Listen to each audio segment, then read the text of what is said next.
Welcome to the No BS podcast, an unfiltered look into the global hospitality and short-term rental industry with a focus on founder stories, current events, and culture. I'm Mateo Bradford Vasquez. And I'm John Stokinger. And this is our podcast. We bring the right people to the table at the right time, giving you an inside take on the hospitality industry like no other podcast can. We appreciate your support. So let's make this official. Make sure to like, follow, and leave a review for the No BS Pod on your favorite podcast listening platforms. And don't forget to check out our YouTube channel as well. While you're there, please like, listen, and subscribe.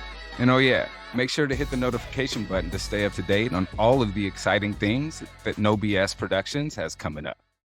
Good afternoon, Mateo. How are you? Still fantastic. How are you?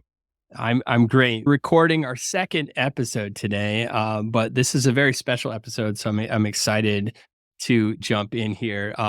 Episode 117. What? I see your face. Every time you say that, nobody would know. We could be doing this in the middle of the night, like on New Year's Eve, and nobody would know. But it's all right. It's okay. I don't know. It's okay. It's okay. It's just who we are. It's what we do. We have a great guest. Just happens to also be a new sponsor of the show. So we're excited to introduce a listener of the show, Assaf Karmon of Turno. Thanks so much for joining us, Asaf. Thanks for coming on. Hey guys, really thanks for having me. I've been listening to the show for a long time and really enjoyed it. And it's a great honor to be on the air. We're excited to have you, and I'm sure those who are listening, you'll hear our wonderful mid-roll coming right up, talking about how you can get involved and utilize Turno. We're excited about this partnership moving forward.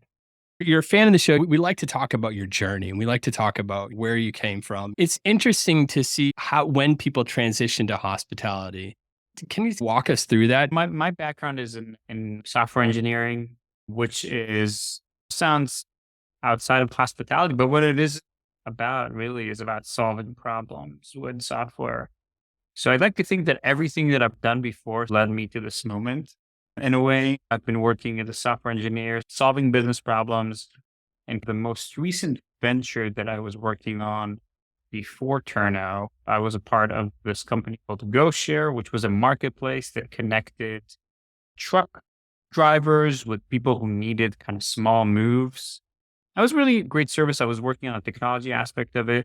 I ended up not working out for me. The company's still going on, but it seeded in my brain this idea of building marketplaces as a way of enabling people to solve problems, and also for the service providers to really build small businesses that have a steady stream of customers that is almost guaranteed.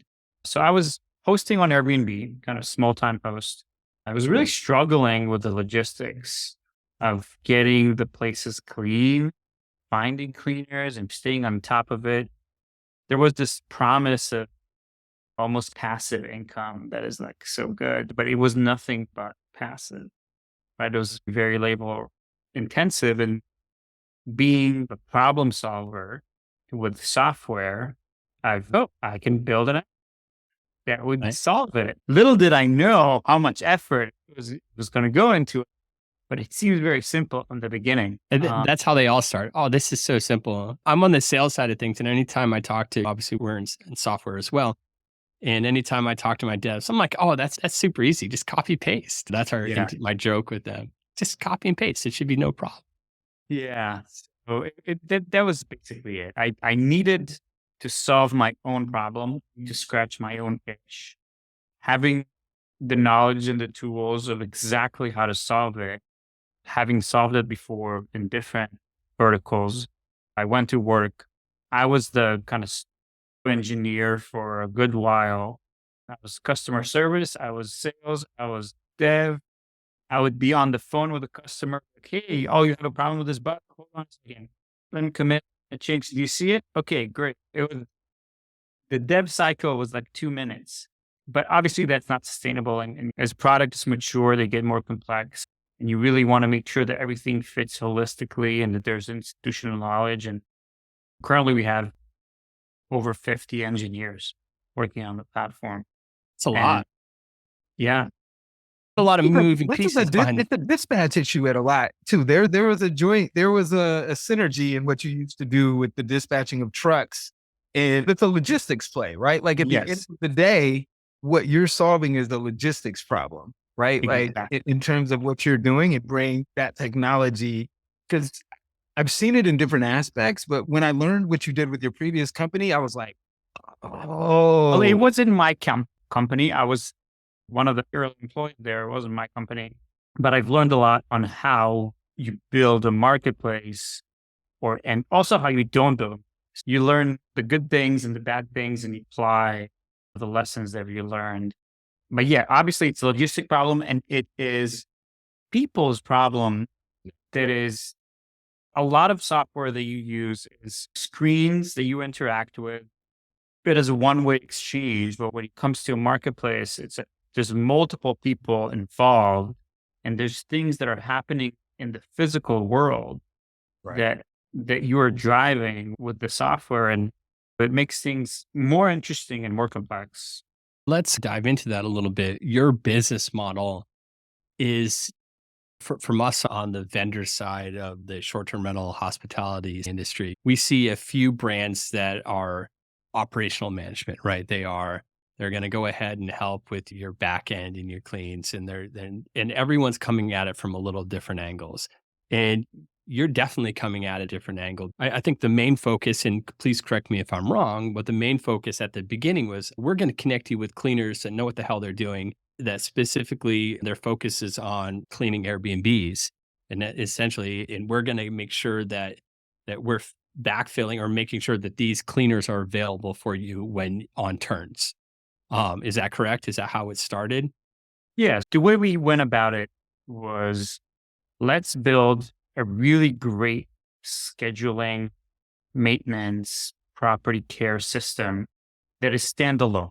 You can bring your own team, or you can use people from our marketplace, because we know people need flexibility with everything they do. They work with some cleaners that they know, and then they need to go out and recruit people that they don't already know.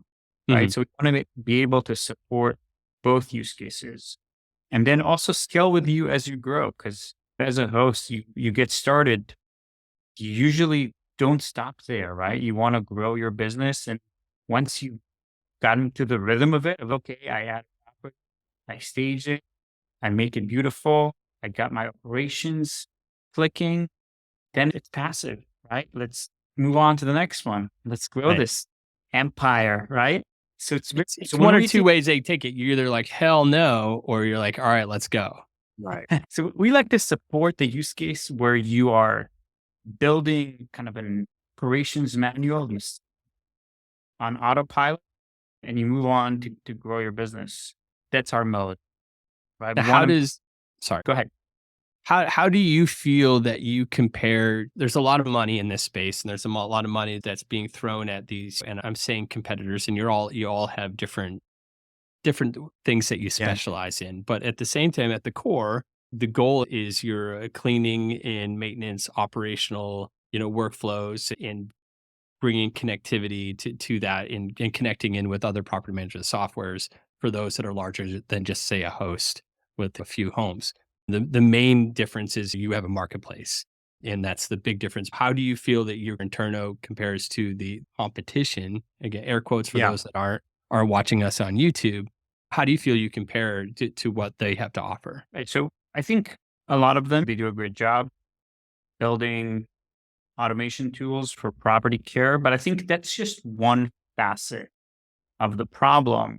I think of my users, my customers, as people that have a problem to solve, and only a part of it can be solved with software. Another part of it needs to be solved with people, with relationships.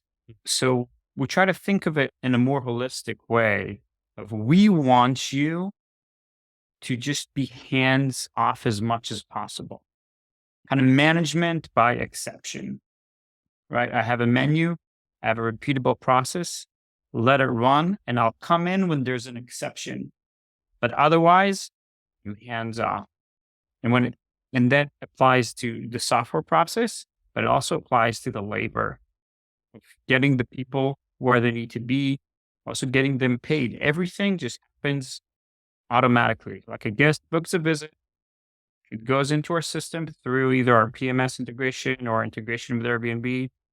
We notify the correct cleaners when they need to be there, what they need to do. They go in, they do their work, they upload pictures, follow checklists, inventory, track problems, everything that needs to happen. They check out, they get paid. It all happens automatically. You, as a property manager, as a host, if nothing out of the ordinary happened, don't need to do anything. Love Truly it. best. That's the way it should be, right? And that's Really? ultimately, that's why you build the software you build is to Exactly. Out of sheer laziness, I didn't want to do anything. This is supposed to be passive. And that's what I wanted it to be. Hey, John, let's talk about one of the most frustrating challenges of hosting. Cleaning. Seriously, hosting is hard enough. Why does cleaning have to be such a pain? SDR cleaning is not the same as residential, and you need someone who knows the difference. Plus, cleaners have access to your property. You need to find people who are qualified and trustworthy. Add to that, you need cleaners who don't need to be micromanaged. Who has time to text schedules back and forth and try to confirm days or time, especially when bookings change. And then, dealing with invoices, payments, and tax reporting? Turno has solved all of these challenges with its cleaning management software. Turno's Cleaner Marketplace has over 55,000 vetted short-term rental cleaners, and they make finding a local cleaner super easy. You just enter some property and cleaning details, and cleaners start bidding. You can see things like competitive cleaner prices, business credentials, and reviews before you agree to work together. Plus, Marketplace cleaners are paid automatically once the job is completed. No more manual payment hassles. When you sync Turno to your listing calendars, every turnover gets auto-scheduled as bookings come in. And if anything changes, your cleaner is notified immediately. Plus, cleaners can see if it's the same day turnover, so they know right away that time is critical. And with tools like photo checklists, inventory management, problem reporting, and the guest checkout review promo, Turno gives hosts real-time eyes and ears on the ground, right from the cleaner to the host app. No BS listeners can get a $150 Amazon gift card when they try Turno and its cleaner marketplace. New users can sign up at turno.com/nobs, search for a cleaner in your area, connect with one or more, and then complete a marketplace cleaning. Once you see how easy and simple cleaning management can be, you'll love how much time and money you save, not to mention no more cleaning headaches. To learn more, go to turno.com/nobs and get started today. User experience is something I'm very passionate about. And it's not technical. It's not think, oh, UX is hire someone, they help you. Great UX comes from empathy, of putting yourself in the user's experience and trying to make it easier for them to make use of the platform in a way that benefits them the most. And I think with Airbnb, they have a lot of empathy for the guest and for them to have a great stay. And this is where it comes from. This is why they're so good at what they do, is because they just have a lot of empathy for the user. So we try to take that, and been in software basically my entire adult life. And I remember what we used to build 20 years ago and what we build now. And it comes from an evolution of understanding that like it needs to come from just really understanding who's going to use this, what do they want to achieve, and making it as easy and as seamless as possible. It's always an iterative process, right? If you think of Airbnb, they've been doing the same thing for a while now. It's a very basic core concept, and they've iterated probably like tens of thousands of versions of their most basic flows just to make sure that it's just right. Yeah, and everyone, when the new release comes out, they're like, what the hell? And then, oh, actually, this isn't that bad. And they get used to it. And they're, again, still always the gold standard. Big fan of them. What did that, couple things. When did that partnership go live? Because I'm not looking at the dates right now. I had to pull up earlier. So when did that go live? And how did that partnership affect your business? Yeah, so it went live early this year. It was in March. And it basically allows our users to have a much more seamless experience. Instead of logging into Turno, creating all your properties, configuring everything you need, which is okay. It's a small investment of time. in order to save a lot of time down the road. But still, it's a lot to ask of someone to spend 10 minutes, 15 minutes, half an hour configuring things when they can just click a button. And then we can read everything that's on Airbnb and we can create all their configurations like in 1 second. And then also allow for a more accurate sync so that we know when a guest books or cancels right away. We also have access to the reviews, which is, I think, is very important because for the first time, you can actually tie the cleaning feedback that the guest Right. provides to a cleaner. And then you can have a good measure of who's doing a good job and who's not doing a good job. And then you can give those cleaners feedback. Hey, you seem to be underperforming. Maybe you need to improve. Maybe you need to do something. I love that. Let me interject here real so I want to do a shout out to Chad Blankenship, actually, of V-Trips. Back in the day when he started doing this, he was with Southern, and he came up with the use of Power BI and reviews. And through Track, the software back in the day, he came up with a way to tie reviews to cleaners' performance. And it was a game changer for him and for the company. And it's so smart. And this is the first I've heard, and this is probably 2.5 years ago that we were talking at a DARM, actually, maybe 3 years ago now. And it's interesting because I haven't heard anyone really talk about that until right now. Weird shout out. So this is actually a really great collaboration with Airbnb because now the guests can leave a specific cleaning review. And let's say they leave something that is like less than 5 stars. They can say, okay, what was the issue? What kind of cleaning issue? Dirty bathroom, dirty Right. shower, something smelly. And we take those tags that the guest leaves and then we show them to the host, and we also post solutions based on the tags. Oh, there's a smell issue. Here is an article about common remedies that you can apply to a specific situation. Some houses just smell, right? It's just like a thing. And there are solutions, right? Right. There are solutions. You don't have to reinvent the wheel. There's millions of people who are doing this for a living and they found all the solutions. You're never the first one to experience a problem. No, it's a great point. Back to those cleaners and others. So I want to talk about scaling because it looks like, so 2 things. I have 2 questions and 2 things I want to talk about because I was super impressed when I went to your page and it was like, who do we work with? And I was like, oh, okay. I have a couple partnerships in the industry. That list is long. That is a very long list. 2 things. I want to know about your strategy of partnership because it seems like you've been able to massage a lot of relationships with some pretty significant players within the space, right? And with the idea of the seamless integration and getting seamless access to information for the guest experience. But how did you scale to this point, right? So you started this, you wanted to solve the problem. You said that it was a lazy issue for yourself. You're global now. How does it go from a simple problem solving activity to a global entity that's continuing to grow? And we know it's hard to do in one country as opposed to do in multiple countries around the world. Talk to us about your scaling process and your strategy for your company, because that's where a lot of, to be honest, people fail and don't get right. Yeah, I'd like to say it's a combination of, there's definitely a lot of luck into it. Just solving a problem that happens to be growing, right? Our industry is growing. So it's always important when you are launching a venture to launch it into a growing industry. And then just a lot of persistence and just a 1,000-mile journey does begin with one step. So you just take the first step. And then as the opportunities arise, take advantage of them. At the same time, also important to have a vision and to take the journey in a way that leads to that longer vision, broader vision. So I didn't launch the company out of high school.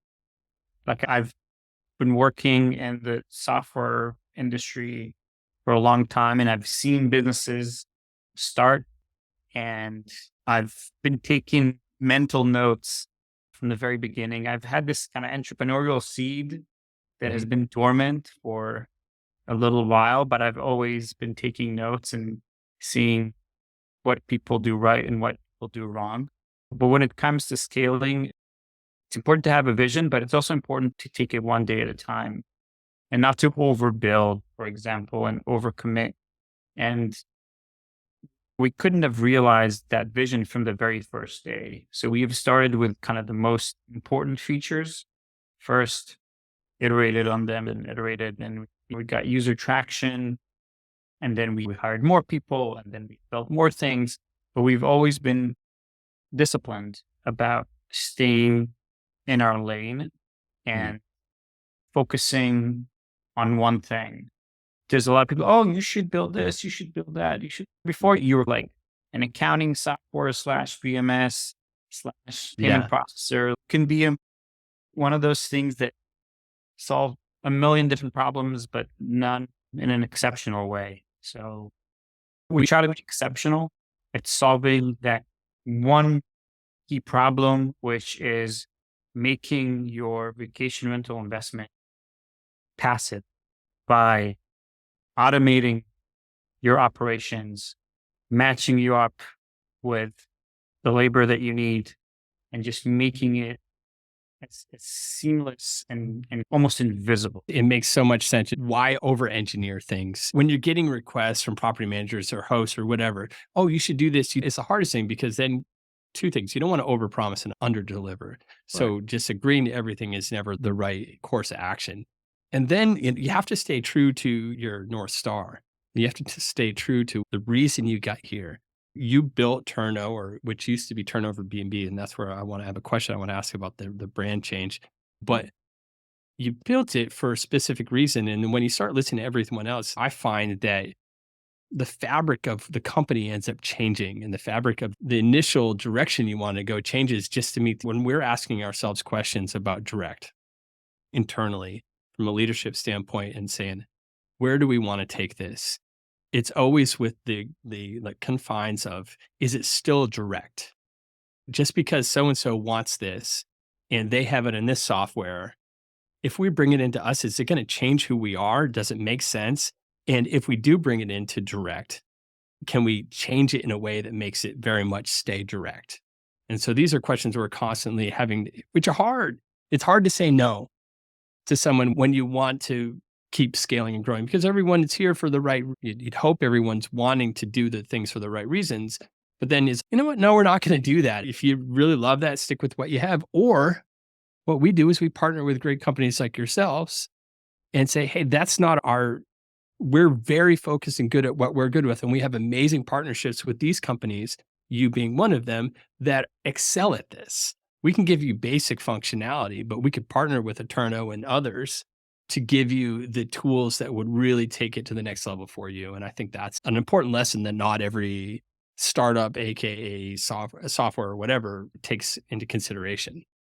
I really believe in focus. If you ever walked down the street and you saw a restaurant that was like, oh, pizza, seafood, Korean food, this is probably not the best pizza, last seafood, last Korean food, right?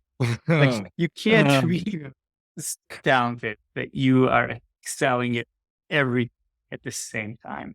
It's great. I agree. And I think that's the part where John should have stuck a pin in that, right? Like when you were talking about listening to what other people said, your response to that was head down and focus more on what you're doing, perfect what you're doing, focus harder on what you're doing. And that's the part that I think is where the competitive modes grow, right? That's where let the others be the best multi-tool out there when you want to focus on being the best at what you came out to do, that the problem you came out to solve. So I think that's a lesson in scaling, a lesson in focus, right? I think is really that lesson that sometimes companies get too enamored in other things and lose that focus on what they're. Absolutely. And sometimes your business is like a platform business. It's Airbnb, it's Amazon, it's eBay, and your business is to make other people successful. And that's what you need to focus on. And your business is to offer tools. It's a meta business in a way. And I bet at the early days of Airbnb, they probably thought, oh, we could just become property managers ourselves. And luckily they resisted that urge. They became a platform. to allow other people to excel. People told us, oh, you should become a cleaning company. We don't want to be that. We want to be a platform that allows individuals and cleaning companies to build successful businesses. And if we're good at that, then we're happy.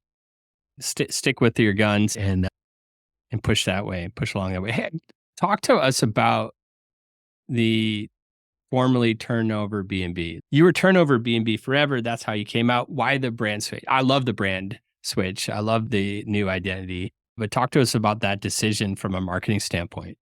So when we just incorporated, we couldn't afford a 5-letter domain. I love it. That's Let's the talk about best that. answer. Okay, great. We couldn't afford a 5-letter. I love this. Okay. Right? Turnover B&B was, I think it was like $8 or something like that. But it was also a great name. I think it captures exactly what we do. Yes. Turno is built on top of Turnover B&B, and it built its own name recognition. I think it was easier to get started, Turnover B&B, because it's a very descriptive name. Yeah, I don't think you could do it the other way around. I don't think you just say, hey, we're Turno, and people would be like, oh, okay. Yeah. Yes. Yeah.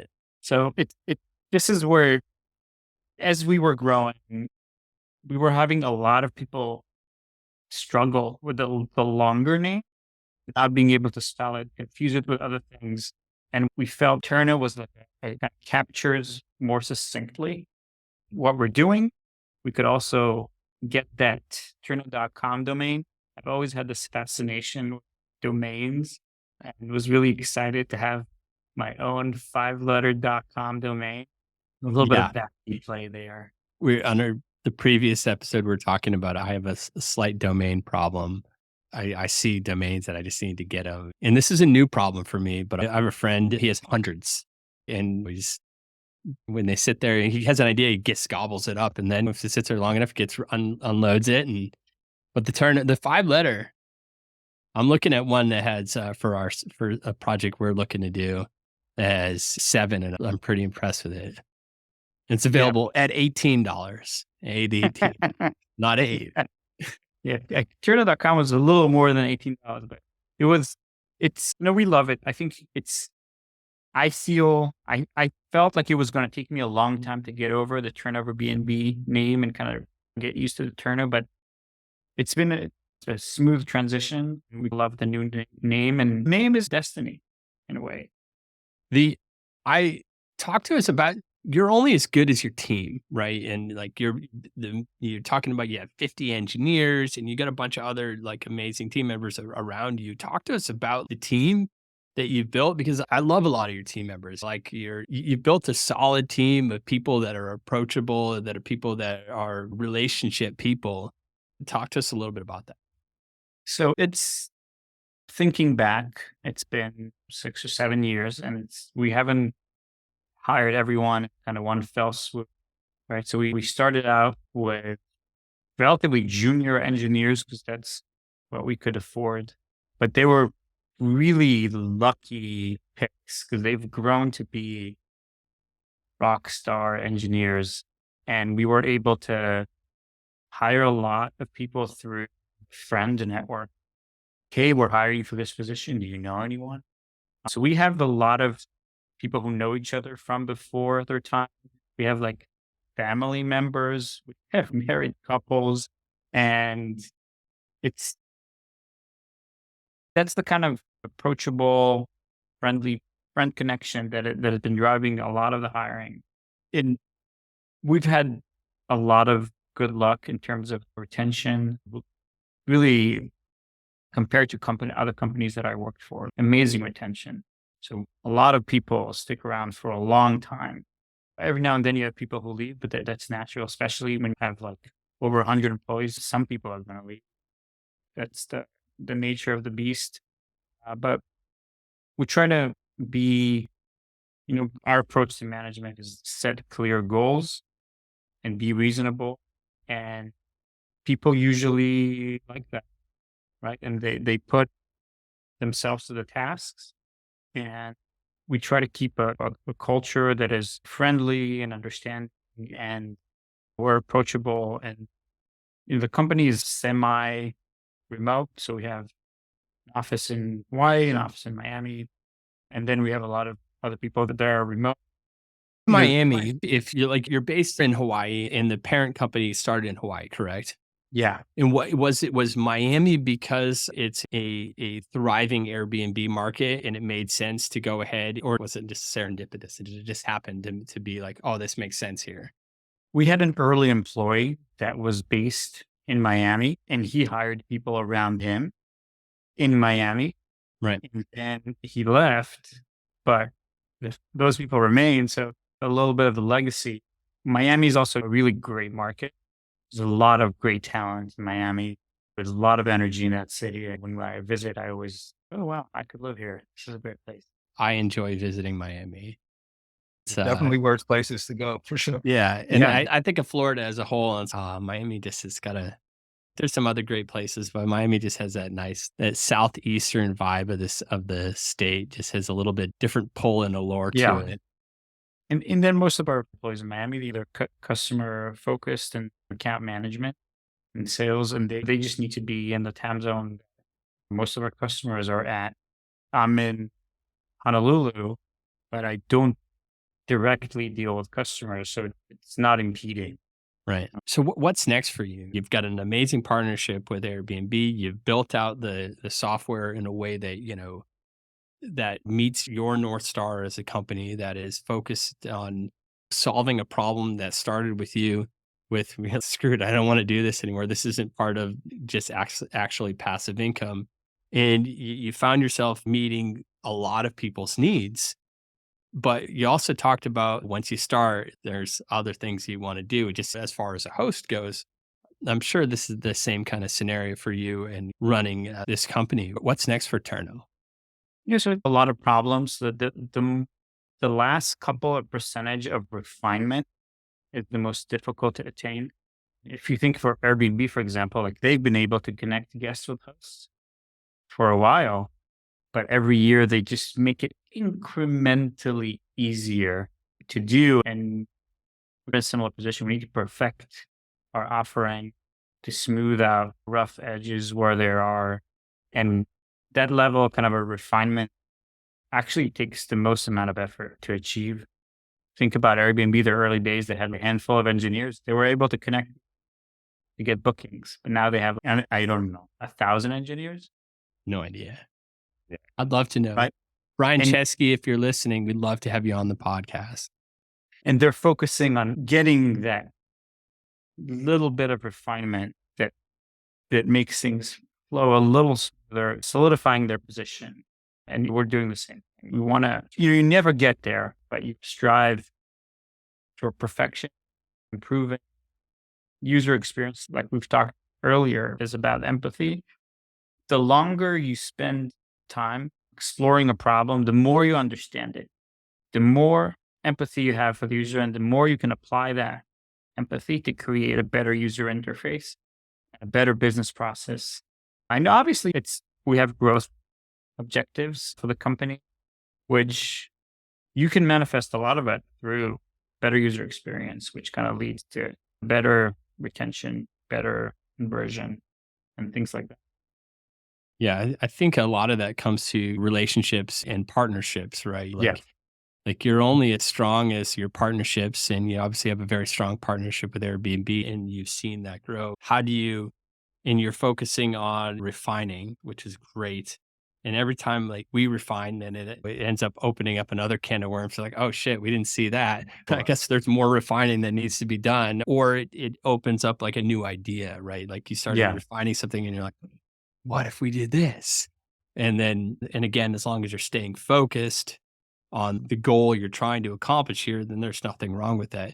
But we're big, Mateo's huge on partnership. We're big partnership guys. And I think with all these partners that you have on that, you're all the PMS partners and all these different things you're already working with, strengthening that even more is just going to help you take to the next level. Absolutely. Make sure you guys are guys and people, companies are trying to reach to the same, to the same level together, right? Everyone's trying to scale, fix problems.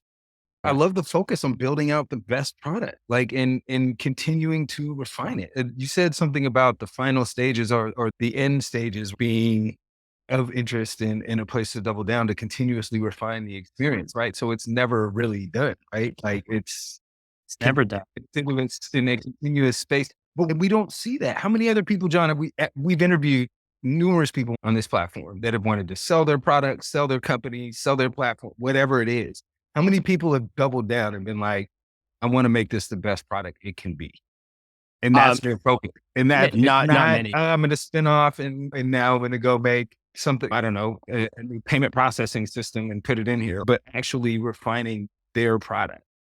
I think any entrepreneur, any startup, any CEO, founder, at some point there's an exit strategy, right? Because you don't want to do this forever unless you do. But I still have not met one person that's, you know what, unless it's like a family legacy and you're going to pass it down to maintain generational wealth.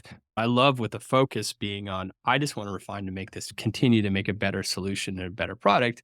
And then when that time comes, then you sell. I think there's a big difference between I want to be the best of the best and offer the best user experience to our guests or our users, as opposed to I want to make a product that I can go ahead and turn and they have a deadline. Like I see my exit strategy is 5 years from now.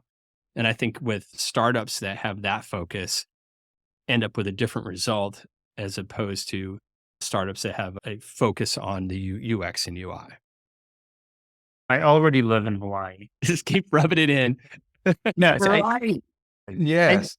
I think building a good product and going for an exit aren't mutually exclusive.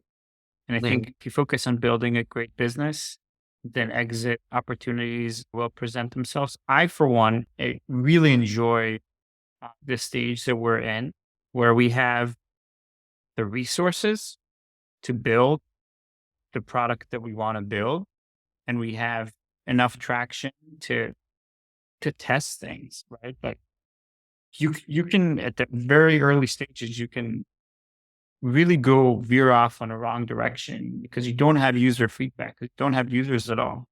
Once you have a lot of users, you can experiment with different things and get the pulse of the market. Right. And we're really excited to be able to like test new things and build new things and have the manpower and the resources to do that. And it's really a great privileged position. And I love where we are right now. I'm a big believer in sustainable effort. I don't work 60 hours a week because, you can't sustain that for forever. But you did. Yeah, sure. You had to. Anything, Like you're not in the position right. you are today without putting that time in. Yeah. I constantly think about work, but I don't necessarily have to sit at my desk and do that. A sustainable effort is one that you can do over a long period of time. So a sprint versus a marathon.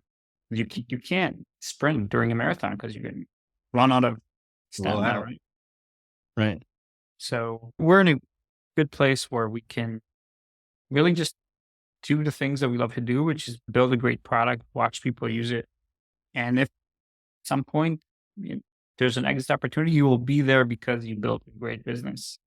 Love it. We wish you the continued success and we're excited about, I love the competition and just like the amazing tech products that are in our space. And it's not necessarily a competition. I don't mean that in that way. I mean it as in, I just love the constant innovation that is, the envelope is being pushed and it keeps on, it makes everyone better. And our industry is pretty unique in how we go about it. And we are rooting for Turno. And we're excited about where you guys are going, and we're excited about this partnership too with the podcast. You got some cool things coming up, and any last thing you want to go ahead and leave with our listeners today? Right, so we have a special offer for listeners. Okay. So if you go to turno.com, that's our 5-letter domain. There you go, 5 letters. Turno.com. Turno.com/no BS. And this, a no BS offer, you will get $150 Amazon gift card after you complete your first marketplace cleaning project.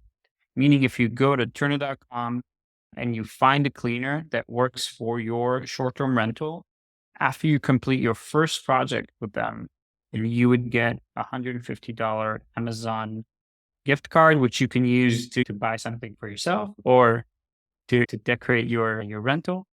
So yeah, just make sure to go to turno.com/nobs. Love it. And this will actually be offered throughout the whole time you're sponsoring our podcast. So we're really excited about that. And thanks again. This has been great. Thanks for joining the podcast. We're definitely going to get you back, Asaf, because I'm going to talk about this attitude of doubling down and focus. I'm not going to let that go. We're going to continue to talk about that. I would love to come again.